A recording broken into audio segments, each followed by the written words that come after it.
Hello, welcome back to our channel. ഇന്ന് പറയാൻ പോകുന്നത് ജിയോയുടെ ഡ്രൈവിംഗ് ജേണിയാണ്. ഇവിടെ 16 ഇയേഴ്സ് ആയി കഴിഞ്ഞാൽ ലേണേഴ്സ് എടുക്കാൻ പറ്റും. അത് കഴിഞ്ഞ് 1 ഇയർ ഡ്രൈവിംഗ് പ്രാക്ടീസ് ചെയ്ത് 17 ഇയേഴ്സ് ആവുമ്പോൾ റെഡ് പി എടുക്കാവുന്നതാണ്. ഈ ഒരു വർഷത്തിൽ 120 hours ഓഫ് ഡ്രൈവിങ്ങും കംപ്ലീറ്റ് ആയിരിക്കണം. അതായത് റെഡ് പി എടുക്കാനുള്ള മിനിമം ഏജാണ് 17. എന്തായാലും ബർത്ത്ഡേയുടെ അന്ന് തന്നെ റെഡ് പി എടുക്കാനുള്ള ഒരവസരം ജിയോയ്ക്കുണ്ടായി. അതിന് ഭാഗ്യമെന്ന് പറഞ്ഞ് ഞാൻ കുറച്ച് കാണുന്നില്ല. അന്നയും അങ്ങനെ തന്നെയാണ് റെഡ് പി എടുത്തിട്ടുള്ളത്.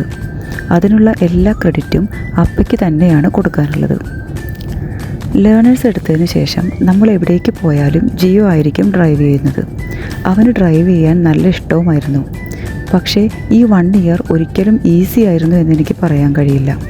പല ചലഞ്ചിങ് സിറ്റുവേഷൻസും ജിയോ നല്ല ബ്രേവായി ഫേസ് ചെയ്യുന്നത് ഞാൻ കണ്ടിട്ടുണ്ട്. ചിലപ്പോഴൊക്കെ ജിയോയ്ക്ക് ഡ്രൈവ് ചെയ്യാൻ വേണ്ടി ഞാൻ അവസരങ്ങൾ ഉണ്ടാക്കുമായിരുന്നു. ലോങ് ജേണിക്ക് പോകുമ്പോൾ മനഃപൂർവ്വം കുറച്ച് സമയം അന്നയ്ക്ക് ഡ്രൈവ് ചെയ്യാൻ കൊടുക്കുമോ എന്ന് പറയുമ്പോൾ അവന് സങ്കടം വരുമായിരുന്നു.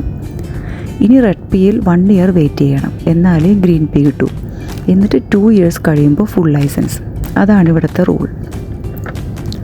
വളരെ സാധാരണമായി നമ്മുടെയൊക്കെ ലൈഫിലുണ്ടാകുന്ന ഒരു സിറ്റുവേഷനാണ് ഡ്രൈവിംഗ് ലൈസൻസ് കിട്ടുന്നത്. വർഷങ്ങൾ കഴിഞ്ഞാലും അത് ഓർമ്മിക്കപ്പെടണം എന്നൊരു ഉദ്ദേശം കൊണ്ട് കൂടിയാണ് ഈ വീഡിയോ ചെയ്യുന്നത്.